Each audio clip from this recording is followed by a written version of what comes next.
For the next 24 hours, I'm going to be reading only scary books while alone in the woods. Well, not quite in the woods. I do have this yurt, but other than that, I'm just in wilderness.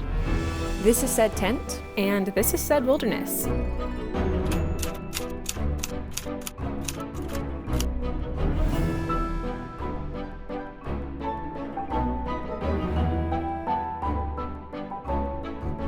I'm so curious if I actually get spooked in this video. I feel like I don't get spooked easily. Like, I love horror movies, haunted houses, things like that. But I've also never read scary books while alone in the woods. I have been tent camping a few times, and the noises at night of just like, I don't even know what animals or just like branches breaking, I don't know what's causing them, but there are little forest noises. Those do spook me. So I can't imagine reading scary books while just hearing nighttime noises. Anyway, the first book that I'm definitely gonna be reading is The Guest List by Lucy Foley. I already started this book and I'm on page 53. And basically this book takes place at a very remote island where there is a wedding taking place. It's a very posh, very fancy wedding. And so far we followed 5 different characters' POVs, which is really fun. I love when mysteries have multiple POVs because normally different characters know like different secrets or suspect different things. And I think there's gonna be a murder at the wedding. And then there are 2 mystery thrillers that are on the way to me. I'm currently filming this at the end of August, so I haven't received these yet. I wish they came in the mail already because they seem so fun to read, and both of those books are from Book of the Month, who has kindly sponsored today's video.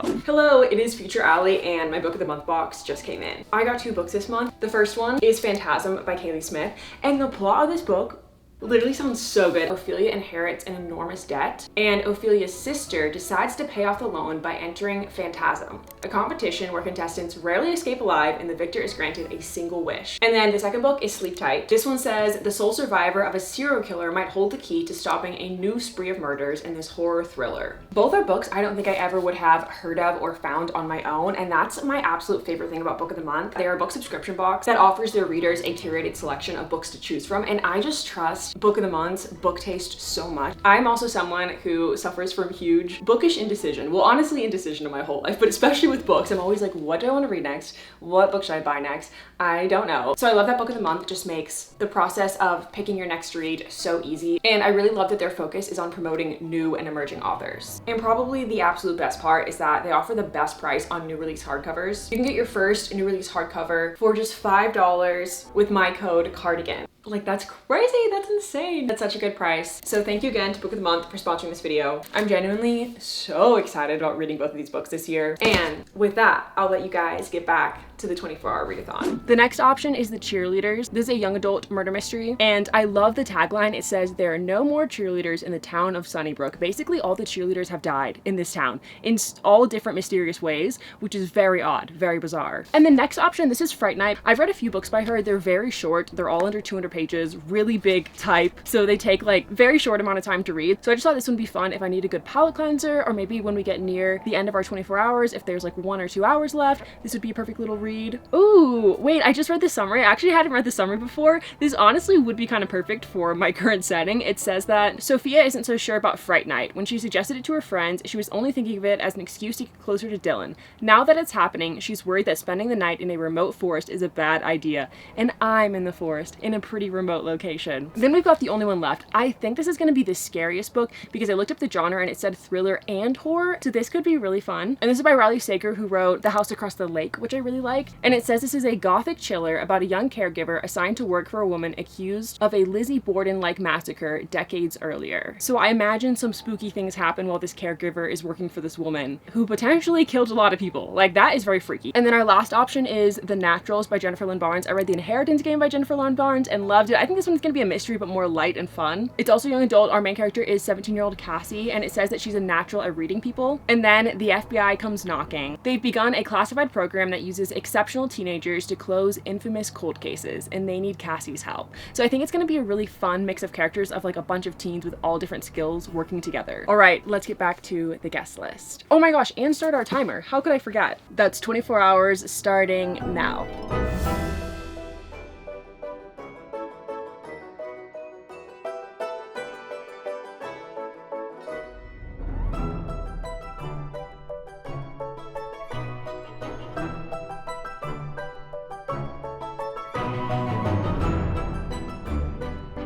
We are 2.5 hours in and I'm really liking the book so far. This is my first Lucy Foley book. I really like her writing style. The story is very juicy so far. And at this wedding, there are so many different people, the bride, the groom, friends, parents, and they all have such complicated relationships with each other. And a lot of them definitely have secrets that I'm very intrigued to find out about. And I think when that all unravels, it's gonna be very juicy and very chaotic for a bunch of rich people's secrets to all come out at a wedding. And then we go back and forth between present day, which is the day of the wedding, where there's definitely been a murder. Still don't know who has died. And then the past, like 1 or 2 days before, where they're getting ready for the wedding. So yeah, it's just very dynamic and very fast paced so far, which I really like. I am struggling reading in this tent. It's really hot in this tent. It's cool outside. I'm in Colorado. Did I ever say that? I'm in Colorado. I'm in Florissant, Colorado. And I'm from Texas, where it's like 100 degrees outside right now. So to be in a state where it's like 60, 70, occasionally 80 degrees is very nice. But this tent is sweltering, so I think it's time to move and go sit outside and read. I just stepped out and wow, it's so cool out here. Much better. I do think the tent will probably be nice this evening and definitely tonight because it will get cooler outside then.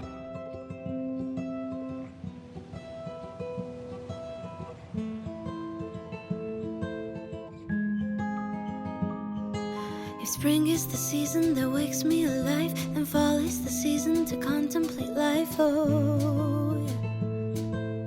I don't know what is it exactly. I just hit page 200 and we are 4.5 hours in. It's not necessarily very spooky yet. It more so feels like I'm reading lots of great juicy gossip. I'm constantly like, oh, this person has secret feelings for this person, or like, oh, that person did that in their past. So it's very juicy, very entertaining. And I do think it will get spooky because there are spooky things being alluded to, even though the spooky things haven't happened yet. Anyway, I was doing a little walking around the lands here and I found a swing with a great view, which is such a perfect reading spot. Let me show you. All the leaves are turning brown, 'cause it still feels like summer, and I simply don't wanna see the cold wind sneak back in our town, 'cause we lived when it I just hit page 213, which means I have exactly 100 pages left, so I feel like it'd be fun to time myself and see how long it takes me to read 100 pages. smells so very bittersweet, so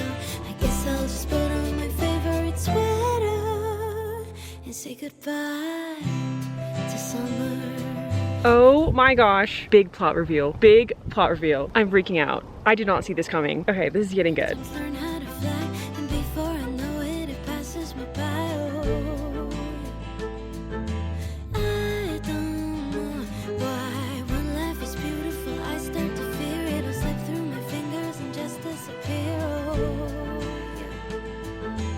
Back and forth through dark roads. I'm listening to a reading mystery thriller novels playlist and it is very much setting the mood. It's making reading this book very intense. Trees, 'cause it still feels like summer, but it's soaked in nostalgia slowly. I finished the book. I really liked it. I think I'm gonna say 4 stars. I would say around like the 250 to 300 page mark. I was in it. Like there was so much being revealed, it was crazy. The actual ending I did kind of predict, so that was a little bit of a bummer, but like it was still very good. Would definitely recommend if you're looking for more of a mystery, I would say, than a thriller, and like lots of really juicy secrets. And we have 16.5 hours left, which means it took me about 3 hours to read the last 100 pages. People always ask me like, how are you such a fast reader? How do you read so much? And I feel like I'm a very slow reader. I've always read at a reading pace of about 3 hours per 100 pages, and I have no concept of what is considered slow versus fast or average. Did you guys hear that? I don't know if you can hear that. There was thunder. Wait, if it rains, I'm kind of excited. That sounds very cozy. Anyway, I don't know what is considered a fast or slow reader, but I would say everyone that I know in my life reads way faster than me, so I've always considered myself a very slow reader. And I feel like some people on the internet are such fast readers, which is really fun to watch, but sometimes discouraging because I'm like, I read so slow. I just spend a lot of time reading, but I do not read quickly. I'm also happy to report that it has cooled down so much. But yeah, it's much cooler now, and it says it's predicted to rain in 40 minutes. I love that. And now it's time to pick book number 2. And I want to go outside and show you book number 2 because we have 2 special guests joining us at the tent right now. Oh, they're too short for you to be able to see. This is Milo, and this is Ladybug. Hi. I guess I have never really explained to you guys what I'm doing in Colorado. I'm here with my family on vacation, and I've had this idea of like reading scary books while alone in the woods, ideally while camping, for so long on my video ideas list. But I was like, I don't actually want to go camping in a tent by myself. And then when I saw that there was a yurt for rent pretty near where me and my family are here for vacation,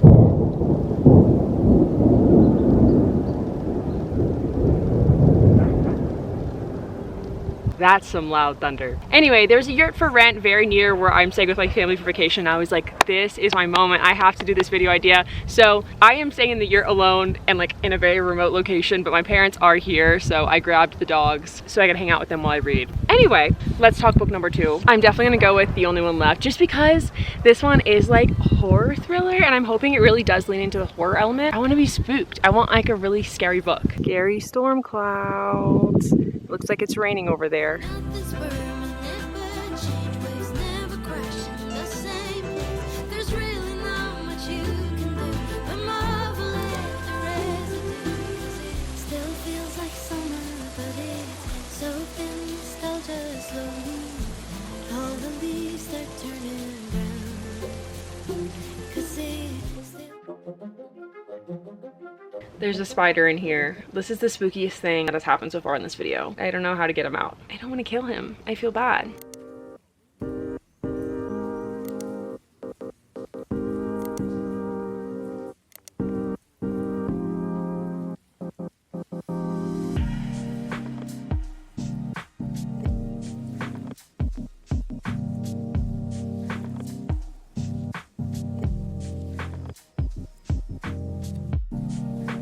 I'm on page 74, and this book is moving a little slower for me than the last book, but it does have a really interesting plot that I do think is going to get potentially quite spooky. Basically, we have Kit, who's the caregiver for Lenora, and when Lenora was younger, her entire family was killed, and Lenora was the only one who survived, so everyone thinks Lenora did it. So fast forward to present day, and Lenora's like quite an old woman, and obviously Kit is like quite spooked to be caring for potentially someone who killed their whole family. Who knows? And I think it's quite interesting that Kit has quite a gray past of her own, so it seems like Kit and Lenora have a lot more in common than I would have thought at the beginning of the book, which is really interesting. And then it's also interesting that Lenora, she cannot speak, but she can move her left hand, so she can type on a typewriter, and some of the chapters are what Lenora has typewritered out. Typewritered, is that a verb? I don't know, but I'm assuming we're gonna eventually get Lenora's whole story of what happened with her family through her typewriter writings. Then I did want to spend some time with my family since I was here on vacation with them, so I did pause the timer to eat dinner with them. Then I stole a flashlight from their house to head back to the tent for the night. It's nighttime. I just got back to the tent, and of course there's a spider right above where my head would lay down on the pillow. I don't know if I can do this. I know it looks like a tiny dot, but I promise that's a big spider. It's like 15 minutes later, and I ended up finding 4 bugs, so I did make my dad come from his cabin to my tent. I saved them. He's great like that. He scooped them up in a little cup, tossed them outside so they can keep living their happy bug life. Honestly, he's a real one for that. Oh my god, you guys. Okay. So my camera battery just died in the last clip you saw, and I left the bag with my extra camera battery outside. So I went to get it, and I have my little phone flashlight. I like shine it on the ground to see where I'm walking, and there was a mouse. I know mice are not very scary. It's not even the animal itself that scared me, but it just startled me so bad. I screamed and I ran. Sorry, I'm like out of breath just because I was like, my heart was racing. Oh my gosh, I'm struggling. 4 spiders and a mouse, are you kidding? Anyway, and that last clip got cut off.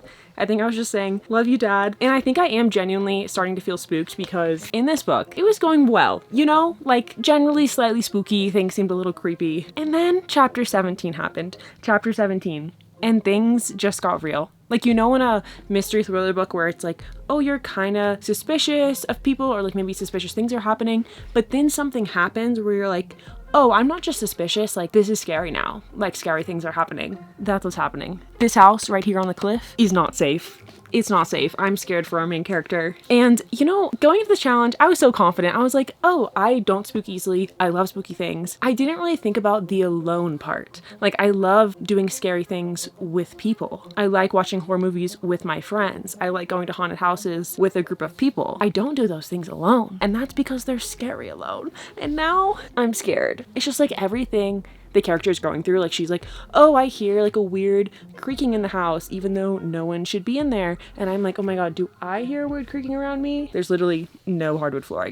I'm in a tent. But I'm just like taking on the character's emotions and I'm scared. Anyway, I'm gonna stop saying I'm scared because that is making me feel more scared. I'm on page 143. It's 10:15 p.m. We have about 12 hours left and I'm gonna keep reading and hope that I don't get even more scared. Yay. Okay.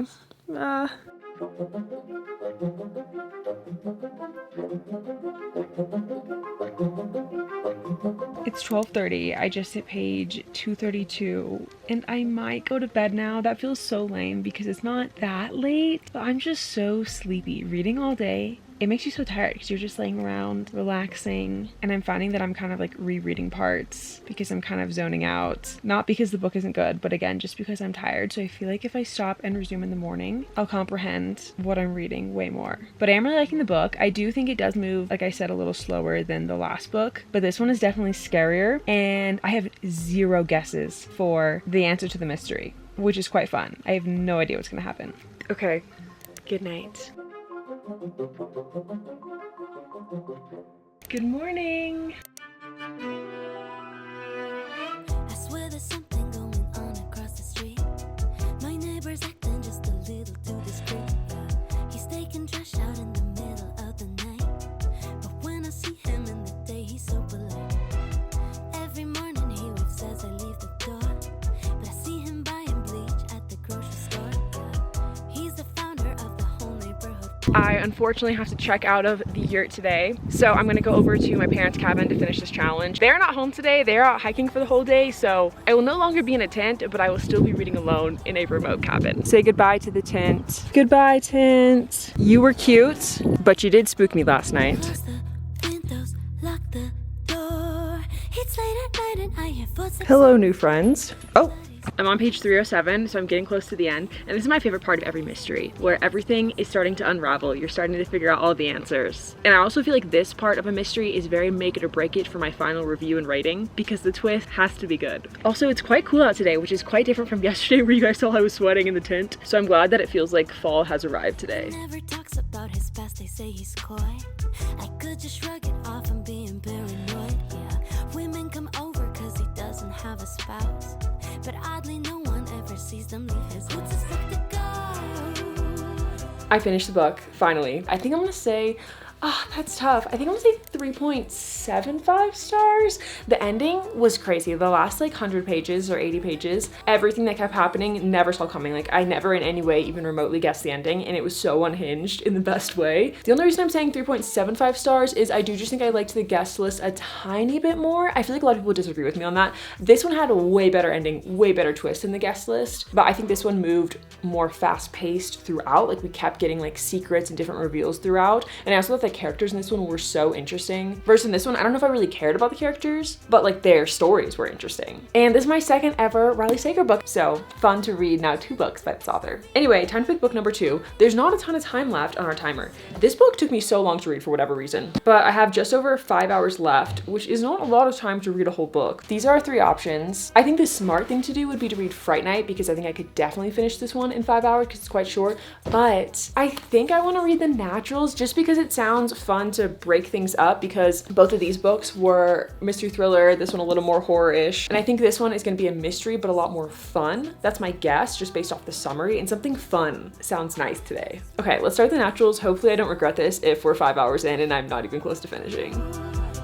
It's truly a delight, Mr. Right. I just finished chapter 2, and the last sentence in chapter 2 has immediately hooked me. But basically so far, Cassie is our main character, and she's a waitress, and she's really good at reading people, which I think is really cool. And she gets approached at her job by the FBI, so now she's going to go meet with the FBI, and we don't know why. Obviously from the summary, I know that she's going to get recruited to join the FBI because of her really good ability to read people. But based on the last sentence of chapter 2, it sounds like there's more going on with this FBI program. Maybe not all good things.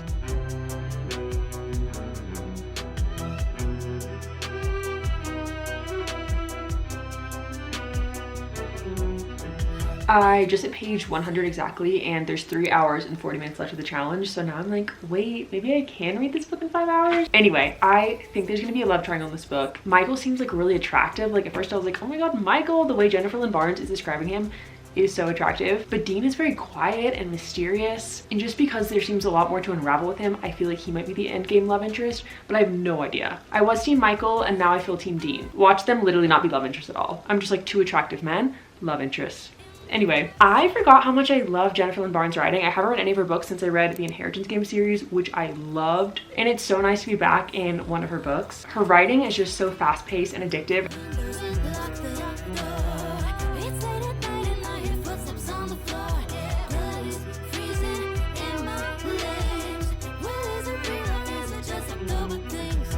I'm on page 196, have about 100 pages left and 2 hours-ish left, which I think is a perfect amount of time.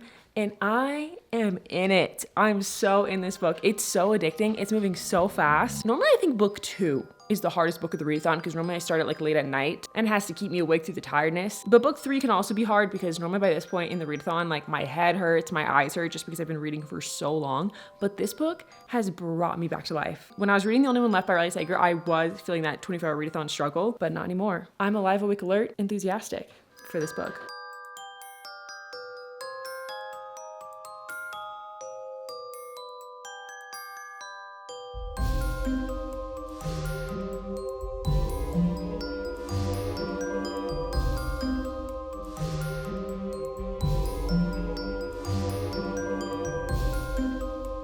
I just got to page 276 and the plot twists are twisting. They're plotting? They're twisting? What's the word? I don't know. I did not see any of this coming. I feel like so far the book has been good and now it's like jaw on the ground, like whoa.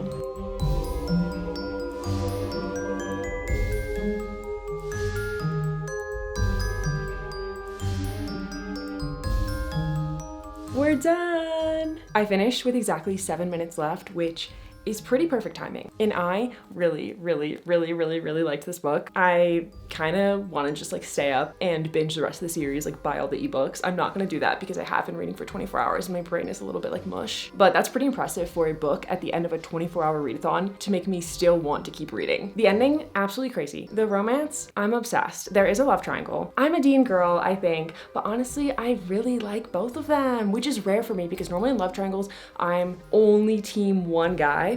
But I would be happy no matter who she ended up with. I think. Well, I still kind of want Dean, but I do like them both. And the ending was wild. Like I did not see it coming, never remotely even guessed who the murderer was or like all the twists. Very fast read, I read it in like 5 hours, which is rare for me because I feel like I'm a slow reader. And for my rating, that's tough. I think I'm gonna say 4.5 stars, but it's like right on the cusp of being 5 stars. I think the first 2/3 of the book, I was at a 4.5 stars, and then the ending, definitely a 5-star ending for sure. But I guess overall 4.5 stars. And I 100% could see this entire series being a 5-star series for me because now that I'm so invested in the characters, assuming the next book is as twisty as this one, I could see giving the next one 5 stars. And it's kind of satisfying that we had a 3.75 star read, a 4-star read, and a 4.5 star read. And honestly, all of the books are really good. Like if anyone is looking for mystery thrillers this fall, I would genuinely recommend all of them. Okay, I'm now gonna go order the sequel to Naturals. I actually already ordered it. As soon as I finished the challenge, I immediately pressed order. And then I'm going to not read a book for at least another 24 hours because I think my brain might explode if I do. Anyway, thank you guys for joining me on this 24-hour readathon. Also, shout out to my dad. You know how in books you can dedicate a book to somebody? I dedicate this video to my dad because he killed so many bugs for me and he built this campfire for me to sit and read by that you guys just saw. So that's my dedication for this video. Honestly, I should do that more. I feel like that'd be cute to do, to like dedicate videos to people. Anyway, I will see you guys in my next video. Bye.